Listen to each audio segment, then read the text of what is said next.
बिस्मिल्लाहिर्रहमानिर्रहीम। अस्सलाम वालेकुम नाजरीन। आज मैं बना रही हूँ अरवी गोश्त। अरवी मैं बनाऊँगी मटन के साथ।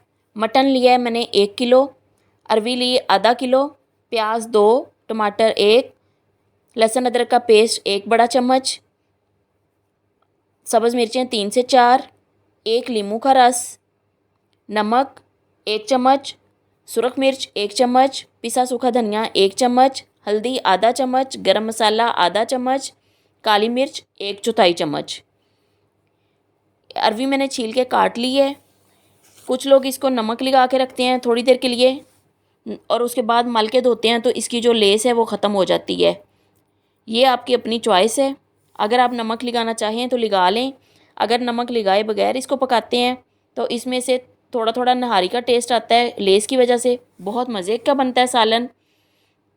सबसे पहले मैंने मटन को 2 गिलास पानी, प्याज, लहसुन अदरक का पेस्ट और टमाटर भी मैं इसी में रख रही हूँ साबुत ही, तो इसको मैंने गलने के लिए रख दिया है।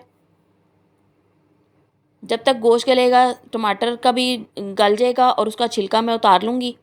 ये देखें गोश्त गल गया है। टमाटर का छिलका मैंने उतार के इसको मैश कर लिया थोड़ा सा। अब मैं इसमें मसाले डाल के गोश्त को भूनूंगी। और मैं हर दफ़ा यही कहती हूँ कि मसाला चाहे गोश्त का हो चाहे किसी सब्ज़ी के लिए हम भून रहे हों, मसाले की भुनाई जितनी अच्छी होगी उतना ही सालन का टेस्ट ज़्यादा अच्छा होगा। सब्ज़ मिर्चें मैं गोश्त में भूनते हुए डालती हूँ साबुत, उससे उसकी स्मेल बहुत अच्छी आती है। घी या ऑयल वो आपकी अपनी चॉइस है। अगर आप घी इस्तेमाल करना चाहते हैं तो घी डालें, ऑयल यूज़ करते हैं तो ऑयल डालें। इसी में अच्छी तरह भुनाई करने के बाद फिर इसमें अरवी डालूँगी। ये देखिए अब मैं इसमें घी डाल रही हूँ। 1 चम्मच मैंने इसमें घी डाला है, साथ ही सब्ज़ मिर्चें डाल दी हैं और 1 लीमू का रस इसमें मैंने डाला है। लीमू के रस से इसके शोरबे का टेस्ट बहुत अच्छा हो जाएगा।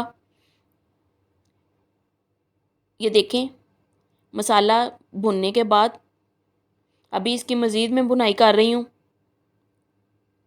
अच्छी तरह प्याज और टमाटर गल चुका है इसमें। ये देखें अच्छी तरह भुन गया मसाला। अब यहाँ पे मैं अरवी ऐड कर रही हूँ और इसको मैं 4 से 5 मिनट तक भूनूंगी। फिर उसके बाद मैं इसमें पानी डालूंगी। ये देखें अरवी भी इसके साथ भुन गई है। अब मैं इसमें पानी डालूंगी जितना मैंने शोरबा रखना है और अरवी गलने के लिए। ये मैंने इसमें तकरीबन 2 गिलास पानी डाला है और इसको मैंने रख दिया है ढक के। थोड़ी देर बाद 15 से 20 मिनट में अरवी गल जाएगी। अब मैंने इसको चेक किया है, अरवी गल गई है और जितना मुझे शोरबा चाहिए ये तकरीबन उतना अब तैयार हो गया है। इसका बहुत गाढ़ा शोरबा अच्छा नहीं लगता और ना ही बहुत ज़्यादा पतला, नॉर्मल सा होना चाहिए। ये अब मैंने गरम मसाला डाल के चूल्हा बंद कर दिया है। मिट्टी की हांडी है, इसमें बॉयल आता रहेगा जब तक ये ठंडी नहीं होगी। अब मैं इसको डिश आउट कर रही हूँ। आप भी इसको नान, बाज़ारी रोटी या घर की रोटी के साथ सर्व करें, बहुत मज़ा आएगा, बहुत तारीफ़ होगी। ज़रूर ट्राई कीजिएगा। मुझे इजाज़त दें। अल्लाह हाफिज़।